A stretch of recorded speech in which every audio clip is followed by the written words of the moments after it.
Junaid Psaki, আমি আপনার কাছে জানতে চাই, আমরা অনেক পরিবর্তনের আকাঙ্ক্ষা করছি, কিন্তু যে রাজনৈতিক দলগুলো পরিবর্তন নিয়ে আসবে, তাদের চিন্তার মধ্যে যে পরিবর্তনটা আশা করছে, আপনি কি পুরোটা সেরকম দেখছেন কিনা? আসলে প্রত্যাশার জায়গাটা থেকে যদি বলেন। না, দেখুন, রাজনৈতিক দলগুলোর মধ্যে তো পার্থক্য আছেই, এবং পরিবর্তনের যে আকাঙ্ক্ষা মানুষের মধ্যে তৈরি হয়েছে সেইটা কে কীভাবে ধারণ করে কিংবা কে কীভাবে সেটাকে নিয়ে এগোতে চায়, সেই চ্যালেঞ্জটা তো সবার সামনে।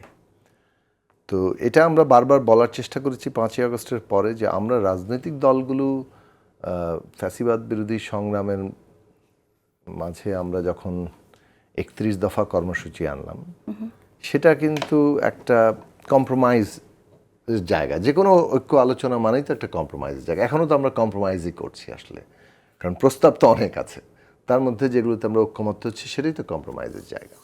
তো এই জায়গাটা করতেই হয় সবসময় যে কোনো মুভমেন্টে, কারণ আমাদের মধ্যে তো পার্থক্য আছে বলে ঐক্যের জায়গাটা আমাদের ঠিক করতে হচ্ছে, এবং সেইখানে ন্যূনতম ঐক্যমত্য কোন কোন পয়েন্টে হচ্ছে। তো 31 দফা এরকম ন্যূনতম একটা ঐক্যমত্যের জায়গা আছে, সেখানেও কিছু পার্থক্য সহই আমাদের এগোতে হয়েছে। তো কিন্তু 5ই আগস্ট এত আত্মত্যাগ, মানুষের প্রত্যাশাটাও আরেকটু, যাকে বলে, আরেকটু প্রসারিত হয়েছে, এবং রাজনৈতিক দলগুলো কিংবা মানে সকলের মধ্যেই যে সবাই আরেকটু পরিবর্তনকে বাস্তব করে তুলুক, এটা মানুষ চায়। এত আত্মত্যাগের পরে সেটুকু তো মিনিমাম হবে বলে মানুষ আশা করে। এখন রাজনৈতিক দলগুলোর মধ্যে জায়গাটা তো বললেন, দেখছেন কি?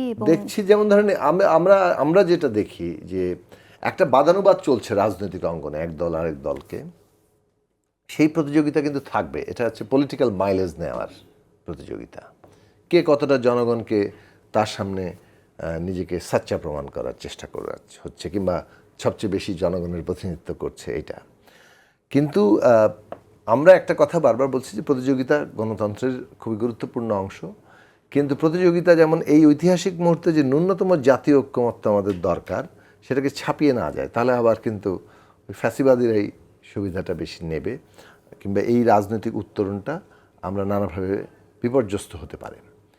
এখন এখানে আমরা তো সেই রকম একটা নোংরা প্রতিযোগিতা দেখছি, সেটাও তো না, সেই প্রতিযোগিতার জায়গাটা তো আমরা তো মানে আমরা এইটুকু সতর্কতা আমরা বারবার জানিয়ে যাচ্ছি, এবং ন্যূনতম জাতীয় ঐক্য রক্ষা করার জন্য বারবার আহ্বান জানাচ্ছি। সেটাও আমরা মনে করি যে জাতীয় স্বার্থ কিংবা দেশের জনগণের সত্যিকার স্বার্থটা কি, সেটা এই মুহূর্তে বোঝা দরকার।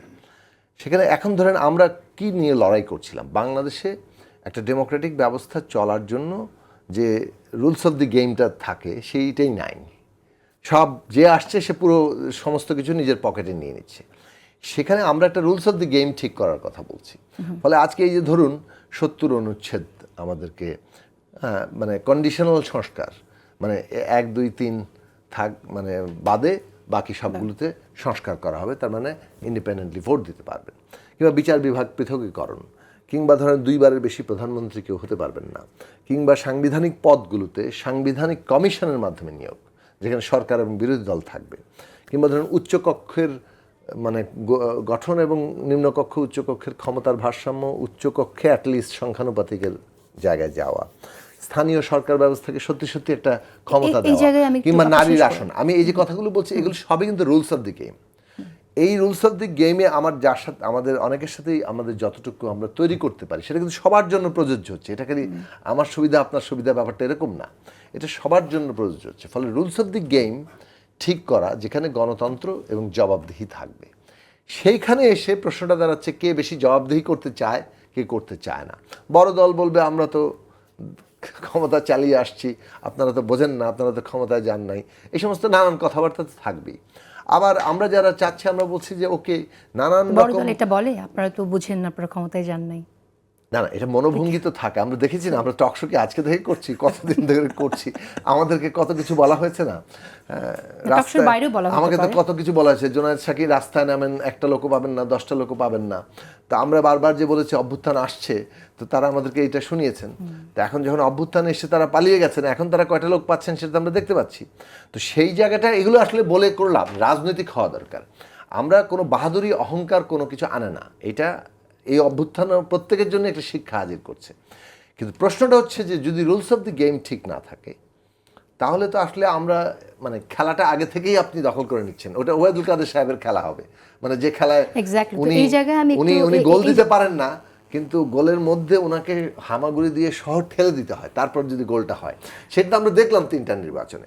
আপনার আর্থসামাজিক নীতি কি, আপনার সামাজিক নীতি কি, আপনার ইভেন পলিটিক্সের ক্ষেত্রে এই যে জবাবদিহিতার প্রশ্নেও একটা গুরুত্বপূর্ণ। রুলস অফ দি গেমেও কেউ এটুকু একমত, কেউ আরেকটুকু একমত। আমাদের বক্তব্য হচ্ছে গণতান্ত্রিকীকরণের এটা অব্যাহত প্রক্রিয়া, এবং গণতান্ত্রিকীকরণটা চালিয়ে যেতে হবে, কারণ জনগণের কাছে যত বেশি জবাবদিহির জায়গা আমরা তৈরি করব, তত হচ্ছে জনগণ একটা ডেমোক্রেটিক মানে ব্যবস্থাপনা পাবে। সেইখানে সত্যিকার অর্থে প্রো পিপল, জনগণের পক্ষের আর্থসামাজিক নীতি বাস্তবায়ন করা সম্ভব। নারীর পক্ষে, নিপীড়িত সমস্ত মানুষের পক্ষে, প্রান্তিক মানুষের পক্ষে নীতি প্রণয়ন করা সম্ভব। এখন না হলে ধরেন ক্ষমতা যখন কেন্দ্রীভূত থাকবে, তখন ক্ষমতার ছড়ি ঘুরাতে থাকবে, সবচেয়ে বেশি আক্রান্ত হবে প্রান্তিক মানুষেরা, এবং এই যত ধরনের প্রান্তিকতা আছে সবাই আক্রান্ত। এমনকি খোদ সংখ্যাগরিষ্ঠ মানে ধর্মীয় জাতিগত সংখ্যাগরিষ্ঠ লোকেরাও, তারাও রেহাই পাবে না। ধরেন এখন মাজারে যে হামলা হচ্ছে, রেহাই পাচ্ছে মানে তো সংখ্যাগরিষ্ঠ মুসলিম বাঙালিরই অংশ, তাই না?